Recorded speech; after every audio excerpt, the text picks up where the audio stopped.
கர்த்தருடைய நாமத்துக்கு ஸ்தோத்திரம் உண்டாவதாக. நான் வாசிக்கிறதிலே ஒரு அர்த்தம் இருக்கிறது. அதை நீங்கள் தெரிந்து கொள்ளுங்கள். நாம் வெளியே வந்தால் மீண்டும் உள்ளே செல்ல முடியாதது கருவறை, அதாவது தாயின் கருவறை. உள்ளே வந்தால் மீண்டும் வெளியே வர முடியாதது நாம் செல்லுகிற கல்லறை.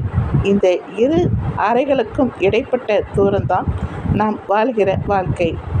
மனுஷன் புசித்து குடித்து தன் பிரயாசத்தின் பலனை அனுபவிப்பதை பார்க்கலாம்.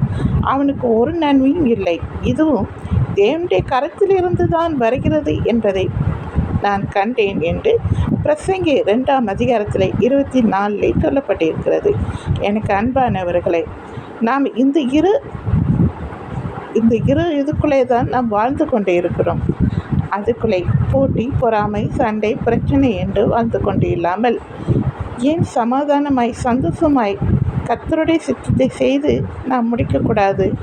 நன்றி.